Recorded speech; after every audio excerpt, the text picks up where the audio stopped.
13 जनवरी से स्टार्ट हुए महाकुंभ प्रयागराज में 66 करोड़ से भी ज्यादा लोगों ने स्नान किया। 45 दिन का यह लंबा कार्यक्रम अब बिल्कुल समाप्त हो चुका है। प्रयागराज के जिस जगह पर करोड़ों लोगों का भीड़ लगा था, अब वहां पर बिल्कुल सन्नाटा है। सिर्फ इक्का दुक्का लोग वहां पर दिखाई दे रहे हैं। पर हमारा टॉपिक ये नहीं, हमारा सवाल ये है, जिन करोड़ों लोगों ने आस्था के नाम पर प्रयागराज में डुबकी लगाई, क्या उनके साथ गलत हुआ है? कुछ लोगों का कहना है महाकुंभ के संगम का पानी नहाने लायक नहीं था। पानी में फीकल क्लोरीफॉर्म बैक्टीरिया की मात्रा अधिक थी। अब ये फीकल क्लोरीफॉर्म बैक्टीरिया क्या है? क्या सच में श्रद्धा के नाम पर लोगों के साथ गलत हुआ है? चलिए सब कुछ बारी बारी से जानते हैं। हेलो नमस्कार, मेरा नाम है सूरज और आप देख रहे हैं फैक्टिम चैनल। वीडियो में कुछ भी कहने से पहले ही मैं आपको बता दूं, मैं यहाँ पर किसी के श्रद्धा के साथ खिलवाड़ नहीं करना चाहता। लोगों के अंदर एक आस्था थी, एक विश्वास था, तब लोग कुंभ नहाने गए थे। चलिए अब सब कुछ जानते हैं।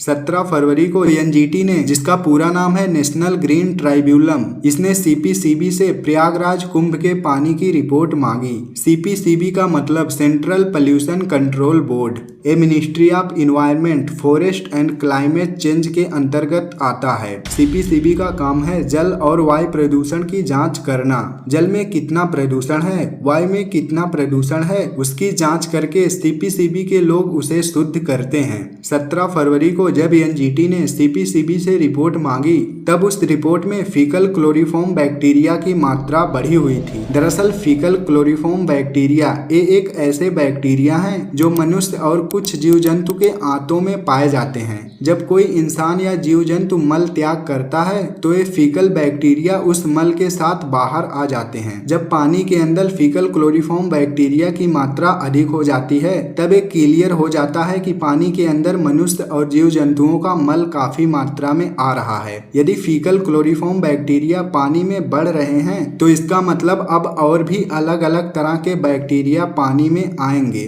सीपीसीबी के रिपोर्ट में प्रयागराज के महाकुंभ जल में फीकल बैक्टीरिया की मात्रा 4500 एमपीएन पर 100 मिलीलीटर था, जबकि नॉर्मल होना चाहिए 2500 एमपीएन पर 100 मिलीलीटर, लेकिन रियल आंकड़ा दुगना था। हालांकि ये बात सिर्फ नहाने वाले पानी के लिए है। 2500 एमपीएन पर 100 मिलीलीटर सिर्फ नहाने वाले पानी में होने चाहिए। पीने वाले पानी में फीकल बैक्टीरिया एक भी नहीं होना चाहिए। एनजीटी को जब फीकल बैक्टीरिया की मात्रा अधिक दिखी, तब एनजीटी ने इसी आधार पर कहा कि कुंभ का पानी नहाने लायक नहीं है। इस बात पर काफी विवाद भी हो गया था। 28 फरवरी को सीपीसीबी द्वारा एनजीटी को दूसरा रिपोर्ट पेश किया गया, जिसमें अलग अलग जगहों से जल लेकर जांच किया गया था, जैसे श्रृंगवेरपुर घाट, लॉर्ड कर्जन, शास्त्री ब्रिज से पहले नाग वासुकी मंदिर, पैंटून पुल नंबर 15, संगम के पास डीहा घाट।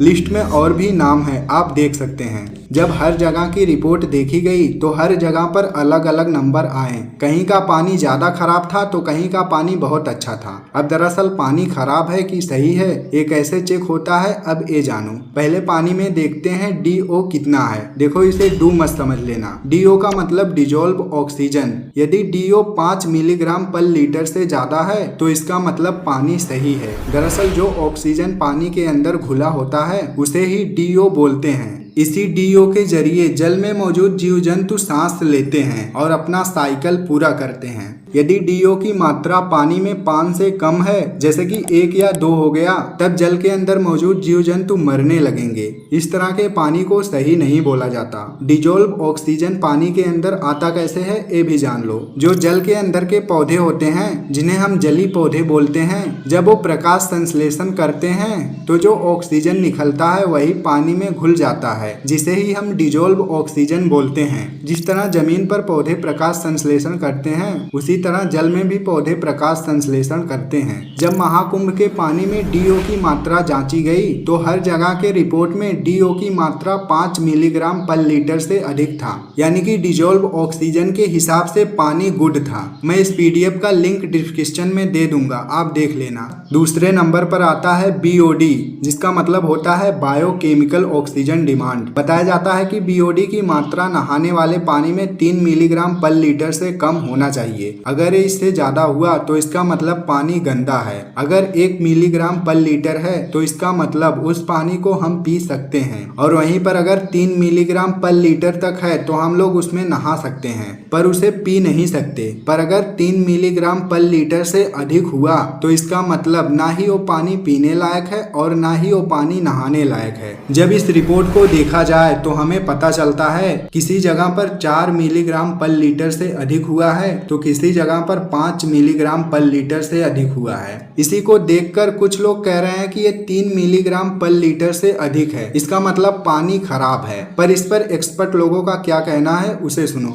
इतने बड़े एरिया में हर जगह से पानी का सैंपल लिया गया है। अगर किसी जगह पर बीओडी की मात्रा 3 मिलीग्राम पर लीटर से अधिक भी होता है तो भी चलेगा, यानी कि 5 मिलीग्राम पर लीटर या फिर 6 मिलीग्राम पर लीटर तक पहुंचता है तो भी कोई दिक्कत नहीं, क्योंकि और जगहों का सैंपल तो सही था। अगर हर जगह पर 3 मिलीग्राम पर लीटर से ऊपर होता तो हम ऐसा मान सकते थे कि पानी खराब है। पर 1-2 जगहों पर थोड़ा बहुत गंदगी इकट्ठा हो जाती है, इससे कोई दिक्कत नहीं है। अभी आप ये समझ लो बीओडी होता क्या है, तब ये क्लियर हो जाएगा कि हाँ पानी कैसा था। सिंपल में बोलें तो बीओडी ऐसा प्रोसेस है जिसमें सूक्ष्म जीव किसी वेस्ट मटेरियल को खाकर उसे पचाते हैं और उन्हें उस वेस्ट मटेरियल को खाकर पचाने में जो ऑक्सीजन लगता है उसी ऑक्सीजन को ही हम बायोकेमिकल ऑक्सीजन डिमांड कहते हैं। अगर वेस्ट ज्यादा होगा तो सूक्ष्म जीव ज्यादा लगेंगे, तब ऑक्सीजन भी ज्यादा लगेगा, तब बायोकेमिकल ऑक्सीजन की डिमांड भी ज्यादा होगी।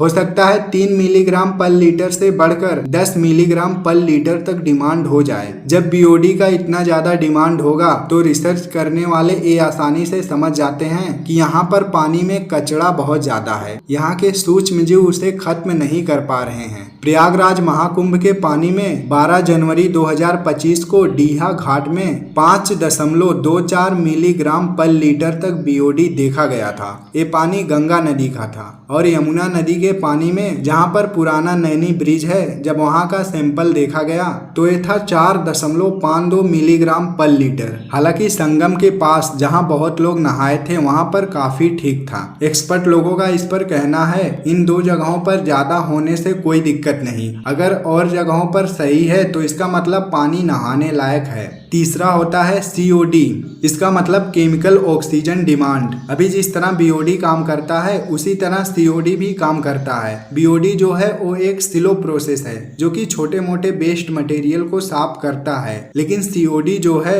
वो इनऑर्गेनिक वेस्ट मटेरियल को साफ करता है, जैसे कि प्लास्टिक हो गया, कांच हो गया या फिर कोई धातु वाली चीज हो गई। इन सबको साफ करने में सीओडी काम करता है। हालांकि सीओडी का मतलब केमिकल ऑक्सीजन डिमांड है। इसे पानी के अंदर उस हिसाब से डाला जाता है जिस हिसाब से कचरा होता है। जब पानी में ज्यादा कचरा होता है तो इसे ज्यादा मात्रा में डाला जाता है। हालांकि जहाँ पर गंदगी ज्यादा देखी जा रही थी वहाँ पर ज्यादा मात्रा में सीओडी को डाल दिया जाता था। अब जो सबसे मेन चीज है वो है फीकल क्लोरीफॉर्म बैक्टीरिया। अभी मैंने शुरुआत में ही बताया, अगर ये बैक्टीरिया 2500 एमपीएन पर 100 मिलीलीटर से अधिक होते हैं तो इसका मतलब है पानी में मल की मात्रा ज्यादा हो रही है। कहीं पर इसकी मात्रा 4500 एमपीएन पर 100 मिलीलीटर तक पहुंच गया था, कहीं पर 23,000 एमपीएन पर 100 मिलीलीटर तक पहुंच गया था। इसका मतलब मनुष्य और जीव जंतु दोनों पानी को गंदा कर रहे थे। अभी मैंने शुरुआत में बताया था ये फीकल क्लोरीफॉर्म इंसान और जीव जंतुओं के आंतों में पाया जाता है जो मल के साथ बाहर आ जाता है। हालांकि पूरे रिपोर्ट में फीकल बैक्टीरिया कहीं कहीं पर बहुत अधिक बढ़ा है। अब ये कितना गलत है इस पर बीएचयू के न्यूरोलॉजी विभाग के अध्यक्ष विजयनाथ मिश्रा ने क्या कहा उसे सुनो।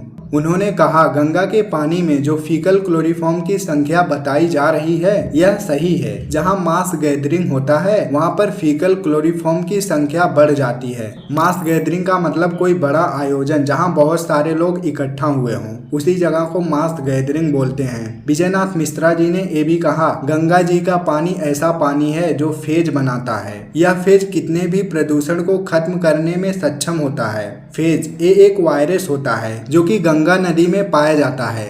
फेज वायरस का काम होता है कि खराब किस्म के बैक्टीरिया को मारना। इस प्रोसेस के जरिए पानी खुद ही शुद्ध होता रहता है। विजयनाथ मिश्रा ने कहा, गंगा के पानी में जितनी बड़ी मात्रा में फीकल क्लोरोफॉर्म बढ़ेगा, गंगा का पानी उससे दुगनी रफ्तार में इसका किल करने का पेज बना लेता है। इसीलिए गंगा के पानी को अमृत कहा जाता है। गंगा के पानी में प्रदूषण बढ़ गया है, फीकल क्लोरोफॉर्म की संख्या बढ़ गई है, ये कहना गंगा के पानी के साथ नाइंसाफी है। उन्होंने ये भी कहा, गंगा के पानी को अगर आप एक बार टच करते हैं तो ये फेज करोड़ों की मात्रा में आपके हाथ पर चिपक जाते हैं, जो कि खराब क्वालिटी के बैक्टीरिया वायरस का किल करते रहते हैं। इसीलिए गंगा का पानी शुद्ध है और आगे भी शुद्ध रहेगा। ये था विजयनाथ मिश्रा का कहना। हालांकि कुंभ के पानी को और भी शुद्ध करने के लिए बाहर से पानी डाला जा रहा था, ताकि पानी के बहाव से खराब पानी बहता रहे और लोग शुद्ध पानी से नहा सके। अब जो लोग कह रहे हैं कि श्रद्धालुओं के आस्था के साथ खिलवाड़ किया गया है, उनका ये कहना गलत है। पानी बिल्कुल शुद्ध था और नहाने लायक था। अब इतने करोड़ के भीड़ में थोड़ा बहुत गंदगी तो मचेगी ही। वीडियो बस यहीं तक था। मुझे उम्मीद है कि आप आगे और भी ऐसे वीडियो देखने के लिए फैक्टिम्स चैनल को सब्सक्राइब करोगे।